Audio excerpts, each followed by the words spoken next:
안녕하세요. 이번 영상에서는 길목 구간에 대해서 이야기해 보려고 합니다. 길목 구간, 이 단어 아마 처음 들어보신 분들도 계실 텐데 실전 매매, 특히 데이 트레이딩에서는 이 개념 하나만 제대로 이해해도 매매가 훨씬 정돈됩니다. 1번, 길목 구간이란 무엇인가? 제가 말하는 길목 구간이란 등락률 기준 약 플러스 10% 전후 구간을 의미합니다. 왜 하필 10%냐? 장대 양봉이 나오는 종목들, 특히 주도 섹터 대장주들은 공통적으로 이 구간을 반드시 거쳐갑니다. 즉, 장대 양봉이 시작되기 전, 시장이 그 종목을 대장으로 인정하기 직전, 그 중간 지점이 바로 제가 말하는 길목 구간입니다. 2번. 왜 고수들은 이 구간을 기다릴까?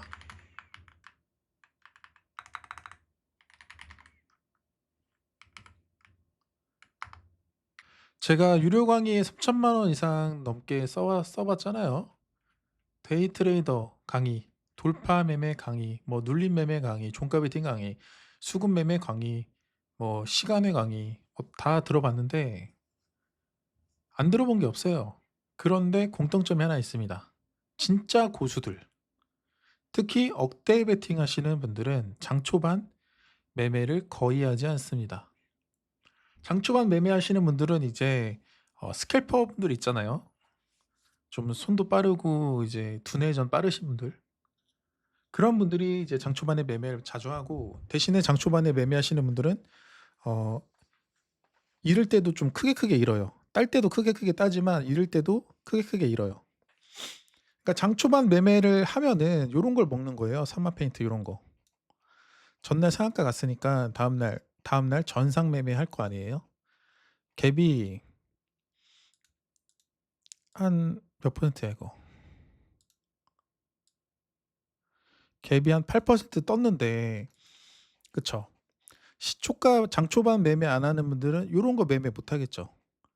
요거 딱 봐도 그거잖아요. 시가가 여기인데 살짝 밀렸다가 시가 재돌파 하면서 이렇게 올라간 거잖아요. 딱 봐도. 그쵸? 그 여기가 VI에 딱 들어가고. 장초반 매매 안 하시는 분들은 요런 매매 못 하겠죠. 하지만 여기서 돌파 타점이 어디예요? 시가에서 밀렸다가 시가 재돌파할 때 여기가 돌파 타점이겠죠.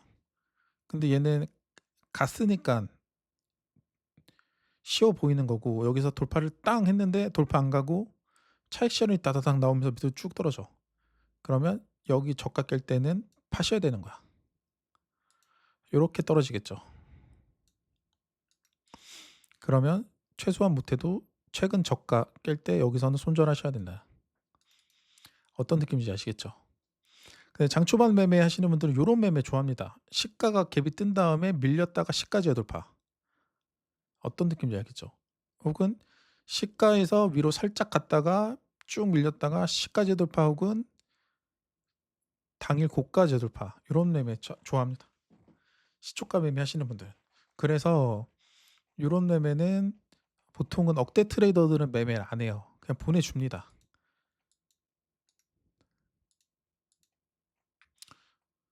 제가 말하는 억대 트레이더들은 뭐 트레이더 김씨 뭐 이런 사람들 있잖아요. 그런 사람들은 장초반 매매 안 하고 기다린다는 거죠. 불개미 이런 분들. 아예 손을 안 대는 경우가 많아요. 장초반에 손을 대는 사람들은 보통 스캘퍼들. 왜 장초반에 손을 안 대냐면 그날의 주도 섹터와 대장주가 확정되지 않았기 때문이에요. 그러니까 이 억대 베팅 하시는 분들은 그날에 주도주가 되었는가, 이걸 보고 나서 진입합니다. 근데 장 초반에는 주도주가 되었는지 안 되었는지 알 수가 없어요. 그리고 장 초반에는 이 종목 저 종목 다 같이 올라가 막. 그쵸?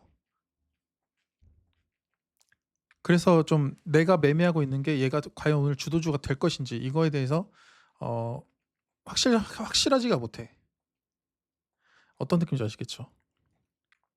세 번째,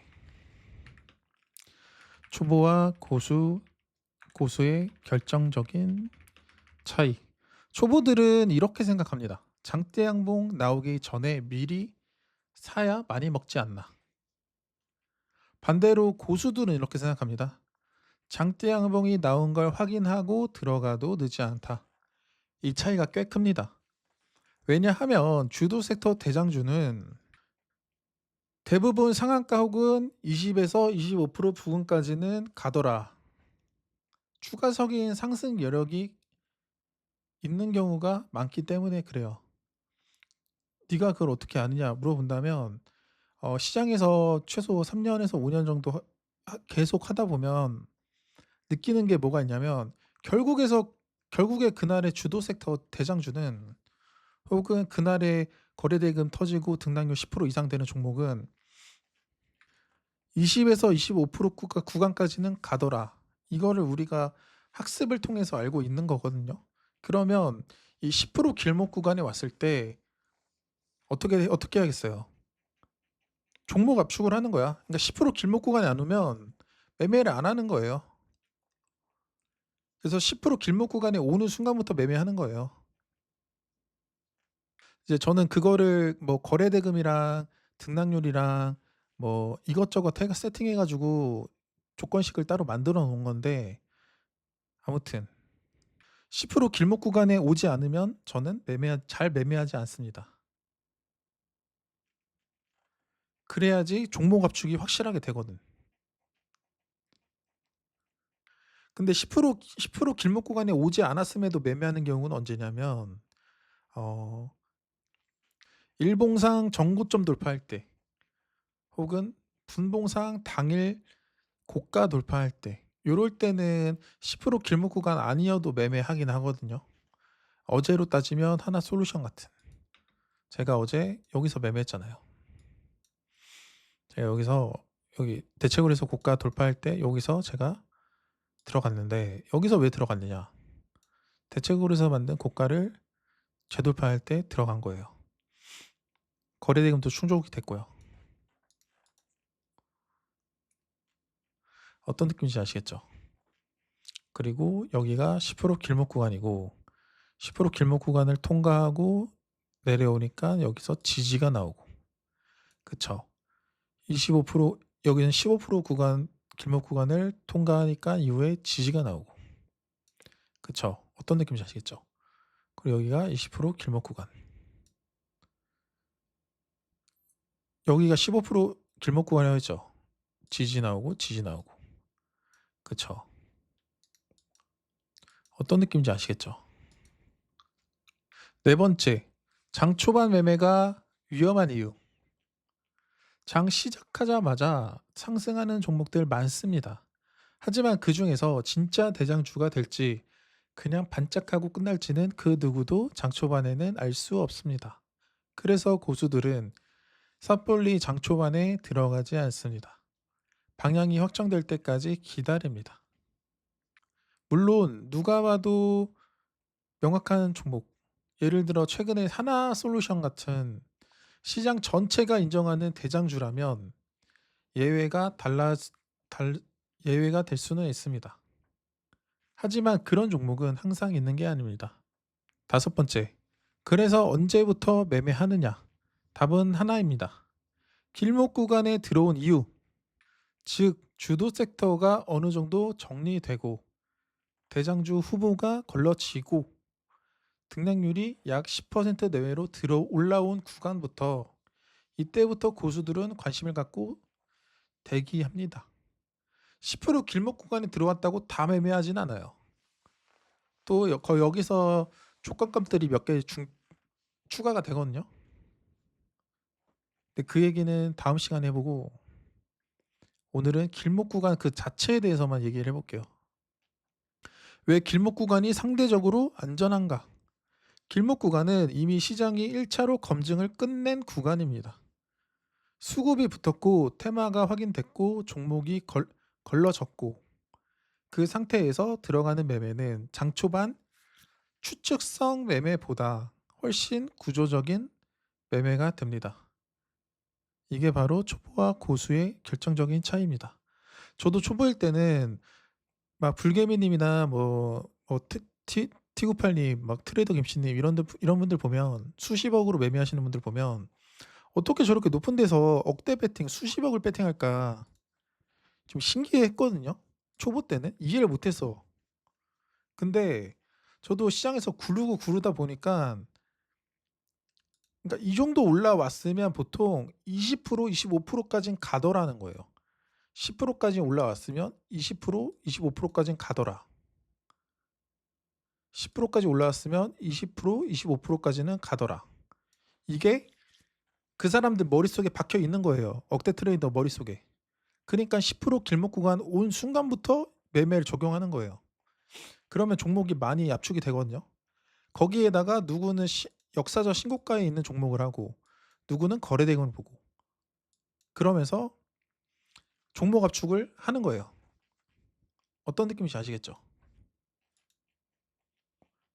그런 것들은 정답이 아니라 각자 자기만의 스타일이거든요. 하지만 공통적인 거는 길목 구간에서부터 매매하더라. 그러면 장중에 길목 구간에 있는 종목들을 빠르게 캐치해서 관심 종목에 나열하고 매매에 적용할 수 있어야겠죠? 그리고 그런 것도 있어요. 만약 대우건설이 올라가고 있으면 유진로봇이 주춤한다든지 유진로봇이 올라가면은 대우건설이 올라가다가 주춤한다든지 그러니까 시장의 돈은 한정적이라서 누군가가 가면 누군가는 조정받고 누군가 조정받다가 다시 올라오면 누군가 올라가다가 조정받거든요. 그렇기 때문에 그런 것들도 집중해서 보시면 좋을 것 같고 자 오늘 올라온 종목들 관심 종목에 정리해 두었죠. 이제 이렇게 보시면 됩니다. 사마페인트 이런 애들은 어제 상한가를 갖고 오늘 갭이 8%가 뜨고 상한가를 들어갔습니다. 이런 애들은 장 초반 매매죠. 장 초반 매매는 이제 스캘퍼들, 시가 매매한 애들 그런 사람들 말고는 잘 건들지 않아요. 그쵸? 그렇게 보시면 되고 얘를 만약에 눌림매를 했다면 보통은 이제 이렇게 올라가다가 이런 데가 또 눌림 타점이거든요. 여기서 눌림했으면 여기서 눌림을 하면 이제 어떻게 되는 거냐면 떨어지면 손절하는 거고 올라가면 수익 보는 거예요. 그래서 여기서 눌림 매매하는 사람들은 뭐냐면 올라갈 거라고 생각을 하기 때문에 눌림 매매를 하는 거예요. 쭉 상승하다가 차익 실현에 의해서 물량이 쏟아졌어. 근데 다시 올라갈 것 같아. 그런 사람들이 눌림목 하는 거예요. 그러니까 타점만 보고 무조건 여기서 사면 수익이다가 아니라 올라가는 상황에서 차익 실현이 나왔고 이후에 쭉 떨어질 것 같지 않고 올라갈 것 같아서 눌림목을 하는 거고 올라가면은 수익을 내겠지만 여기서 샀는데 떨어진다. 내 생각과 반대로 약한 거잖아요. 그럼 손절하는 거예요. 얘는 여기서 이렇게 반등 나와서 결국 상한가 갔네요. 여기 눌림 대비 10%나 올라갔네. 그쵸? 10%다 못 먹더라도 3%든 5%든 먹었으면 잘했다. 그렇게 볼 수 있고 그 다음에 DSC 인베스트먼트 필요사 AI 관련주로 올라갔죠. 이런 애들이 이제 10% 길목 구간 여기서 통과했죠. 통과하고 15%. 그러니까 10% 구간까지 오면 무슨 생각을 하라고 했죠? 아 오늘 얘가 오늘 시장에서 주도 테마라면 그리고 얘가 현재 그 주도 테마가 그러니까 주도 테마에서 대장주라면 20에서 25%까지는 갈 것이다. 라고 생각을 하라고 했죠. 그러니까 쭉 올라가다가 20% 구간에서 저항을 받고 밀렸습니다. 그쵸? 밀렸을 때 15% 구간에서 지지가 수차례 나왔어요. 나오다가 반등이 나오지 않으니까 차익 실망 매물로 밀려. 그쵸? 밀렸지만 이후에 그 밑에는 10% 길목 구간이 존재하고 있고 15랑 10 중간에서 반등이 나오면서 이런 식으로 올라갔네요. 그쵸? 여기선 다양한 매매가 있어요. 그러니까 눌림 매매하는 사람들은 뭐 이런 데서 많이 들어가고요. 그리고 방향을 돌릴 때 매매하는 사람들은 보통 요럴 때 많이 들어갑니다. 그 정고점 돌파할 때 들어간 사람들이 요럴 때 이 캔들에서 들어갔겠네. 여기서 들어갔겠네요. 들어가면 손절은 어디다냐? 들어가면 손절은 이 돌파봉에 저가 깰 때 손절하는 거예요. 여러분 여기서 전고 돌파할 때 샀어요. 그쵸? 샀는데 다음 분봉에 쭉 떨어져. 그럼 뭔가 잘못된 거잖아요. 이 돌파봉에 저가 깰 때는 손절해야 돼. 왜냐면 최고점에 사놓고 여기 저가 깰 때 손절할 수는 없잖아요. 그쵸? 근데 갈 주식은 결국에는 정캔들의 저가를 훼손하지 않거든요. 요렇게 갑니다. 갈 주식들은. 그쵸? 그래서 얘가 상한가 가니까 9시 58분에 후발주들이 이제 올라오기 시작해요. 9시 58분. 이때네. 9시 58분 이때네. 그쵸? 9시 58분에 올라오기 시작하고. 근데 제가 1분에 거래된 거 50억은 터져야 된다고 했는데 50억도 안 터지죠. 그러면 사실은 이런 종목은 비중을 실을 수가 없는 종목이에요. 그래서 억대 트레이더들은 이런 종목을 매매를 안 할 겁니다. 하지만 여러분은 몇백만 원 혹은 1, 2천만 원 하잖아요. 그럼 이런 종목을 매매해도 돼요. 얘도 10% 길목 구간 통과하고 15%, 20%, 25%까지 갔다가 이런 식으로 움직였네요. 그쵸? 상한가까지 갔고 대우건설 볼까요? 대우건설 똑같아.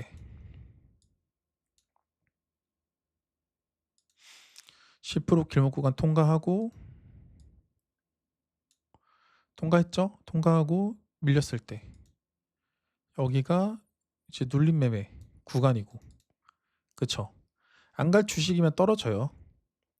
여기 눌림에서 사는 사람들은 정고점 부근에서 그러니까 반등이 나온다고 생각하는 사람들이 눌림을 하는 거예요. 반등 안 나올 것 같으면 눌림을 하면 안 돼. 근데 눌림을 했는데 반등 나올 것 같아서 눌림을 했는데 반등이 안 나오고 떨어진다? 그럼 손절을 하는 거예요. 그쵸? 근데 그러니까 여기서 떨어지면 마이너스 3% 손절, 올라가면 플러스 3% 수익. 하지만 정고 돌파하고 더 올라가면 더 끌고 와가지고 수익을 극대화할 수 있겠죠. 불타기 매매를 한다든지. 어떤 느낌인지 알겠죠?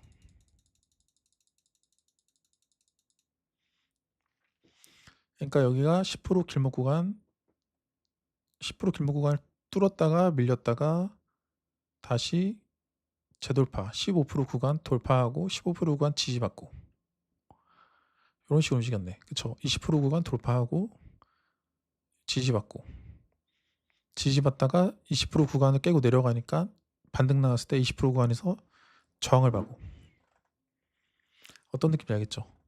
유진로 볼까요? 10% 길목 구간 여기서 통과하고 15% 부근 살짝 안 닿은 구간에서 이제 저항 받아요.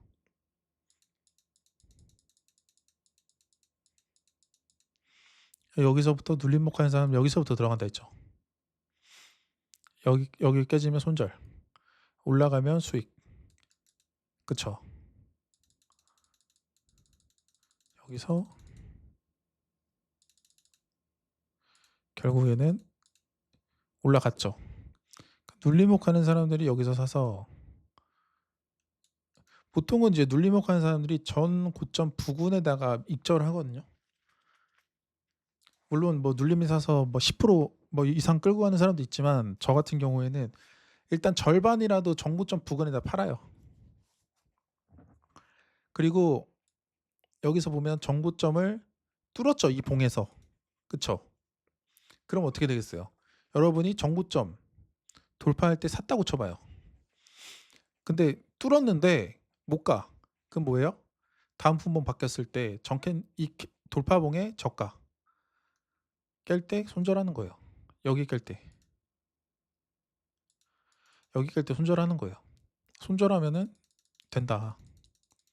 어떤 느낌인지 알겠죠? 결국엔 이 주식도 10% 길목 구간 통과하고 이후에 10% 길목 구간에서 지지받고 반등 나왔는데 15% 구간에서 저항받고 밀렸고요. 다시 쫄쫄쫄 올라와서 15%에서 지지받고 반등 나오면서 20%에서 저항받고 이런 식으로 움직였네. 대우건설 아까 했나? 아무튼 유로핏 볼까요? 유로핏도 10% 길목 구간에서 여기서 저항받고 밀렸죠. 저항받고 밀리고 이 주식이 갈 거라고 생각하는 사람도 이제 이런 데서 들어간다는 거예요. 이런 데서 안 가고 떨어지면 손절하는 거고요. 올라가면 수익을 내는 거예요. 그렇죠? 10% 길목권 통과 15% 20% 25% 부분까지는 갔죠. 그리고 대동기업 얘네도 올라갈 때 10% 길목 구간 통과 그쵸? 15% 20% 25% 그러니까 제가 무슨 말을 하고 싶은 거냐면 10% 길목 구간까지 오는 주식은 일단은 많지 않아요. 그리고 대동기어가 이때 이 정도 올라오니까 무슨 일이 벌어졌냐면 원래는 이 대동기어가 자기 혼자만의 뉴스 띄어가지고 올라왔거든요. 12시 00분에 글로벌 톱3 수주 임박 해외 생산 거점 추진. 그러니까 얘 혼자만의 뉴스가 띄우고 주가가 이렇게 올라오기 시작했어요. 근데 얘가 10% 15% 부근까지 올라오니까 이제 후발주들 대동 이런 애들 있죠. 대동 뭐 그리고 그 누구야? 그 재건주인데 아무튼 다른 재건주들 있잖아요. 그런 애들이 그냥 같이 올라오는 거예요. 어떤 느낌인지 아시겠죠? 대동기어가 강하니까. 대동기어가 재건 테마니까. 그쵸? 그러면은 이제 막 5% 7% 올라오는 재건 후발주를 해야겠어요. 막 이미 15% 18% 올라가 있는 대동기어를 해야겠어요. 할 거면은 대동기어를 대장주를 하는 게 맞다. 18% 올라가는. 왜? 18% 올라가도 왜 해야 되냐면 25%까지는 가더라. 아직 5%나 더 먹을 게 있어. 그러니까 할 거면 얘를 해야 되는 거야. 얘가 살짝 여기서 꺾이기만 해도 후발주들은 그냥 폭포수로 떨어져요. 어떤 느낌인지 알겠죠? 얘도 그러니까 이 10% 길목 구간 왔을 때 다 매매하라는 게 아니고 그날의 시장 분위기를 보고 이 종목에서 거래 대금이 얼마나 터지는지 그리고 얘가 주가가 올라갈 때 다른 종목들로 수급이 뺏기진 않는지 현재 얘가 독보적으로 시장 참여자들의 관심을 받고 있는지 그런 걸 다 체크해서 10% 길목 구간에 사서 그러니까 여기서 사면 15, 20, 25까지는 갈 수 있겠다. 이런 생각으로 매매하는 거예요. 그래서 제가 이걸 어떻게 매매했냐면 제가 유튜브 커뮤니티에 올려드렸는데 이런 식으로 매매를 했거든요. 10% 길목 구간 통과하고 15%에서 저항받고 밀렸을 때 피보나치 마삼 구간에서 눌림목을 했고요. 여기서 더 떨어지면 전일 고가도 있고 10% 길목 구간도 있고 이 구간에서 한번 지지가 나올 거라 봤거든요. 더 떨어지더라도. 그래서 일단 마산 구간에 샀는데 반등 나오는 거예요. 그래서 전 고점 부근에서 일단 절반 팔고 나머지는 20% 굴목 구간에서 다 팔고 근데 여기서 다음 분봉에 음봉으로 쭉 떨어지는 거죠. 그쵸? 근데 다음 분봉에 다시 올라오는 거예요. 그래서 20% 길목 구간 통과할 때 매수해서 쭉 끌고 가다가 25% 길목 구간 부근에서 다 팔고 마감 쳤습니다. 이런 식으로 매매했고요. 제가 설명한 거는 특징주 뭐 이런 글로벌 탑3 이런 뉴스가 떴다. 대동기어를 중심으로 재건 테마 형성된 흐름입니다. 대동기어 기준으로는 다음과 같은 구간 반응이 나왔습니다. 10% 길목 구간 통과 이후 15% 구간에서 저항을 받으며 밀리는 과정에서 마3 구간 지지 확인 후 반등 구간에서 비중을 정리했습니다. 이후 20% 길목 구간에서 다시 저항을 받았으나 재돌파 흐름이 나오며 재진입을 했고 25% 구간 도달 시 전량 정리했습니다. 이후 흐름은 상한가로 이어질 경우 후발주 중심의 짝꿍 흐름을 관찰할 수 있겠고 상한가를 만들지 못한다면 25% 구간이 단기 고점 역할을 할 가능성으로 보고 있습니다. 그쵸? 요즘 시장은 한 섹터가 상한가를 가고 후발주들이 다 같이 우르르르 막 올라가 가지고 막 2등 3등 다 같이 막 상한가 들어가고 그런 시장 흐름이라기보다는 퓨리오사 AI 같은 경우는 그런 흐름이었지만 거래 대금이 약했잖아요. 바닥권에서 올라오고 있기도 하고. 그쵸? 근데 요즘 시장은 어떤 흐름이냐면 각 섹터마다 대장급들이 거래 대금을 터뜨리면서 올라갑니다. 그러다가 특정 섹터 종목이 조정을 받으면 다른 섹터가 올라와요 또. 그래서 그 섹터가 막 올라가다가 조정받으면 또 다른 섹터 대장이 올라오고 그러면서 돈이 막 열로 갔다 절로 갔다 막 분산되거든요. 그쵸? 그러면은 이제 매매를 어떻게 할 수 있냐면 대장급 종목을 조정을 받을 때 눌림에 사서 반등 나올 때 파는 전략이 있을 수 있겠고 아니면 대장급 종목이 눌릴 때 다른 종목이 새로 올라온다고 했잖아요. 그쵸? 그 새로 올라오는 종목을 돌파 매매해 가지고 더 이제 추가적인 상승폭을 먹는 전략이 있겠고. 그쵸? 그렇게 보시면 그렇게 매매하시면 될 것 같아요. 자, 정리해 보겠습니다. 장대 양봉은 갑자기 나오지 않습니다. 항상 길목 구간을 거칩니다. 고수들은 이 길목 구간을 기다립니다. 장 초반이 아니라 확률이 생긴 뒤에 움직입니다. 이 관점만 제대로 잡아도 데이 트레이딩이 훨씬 편해집니다. 오늘 내용이 도움이 되셨다면 좋아요와 구독, 알림 설정까지 부탁드리고요. 저는 다음 영상에서 더 깊이 있는 이야기로 찾아뵙겠습니다. 감사합니다.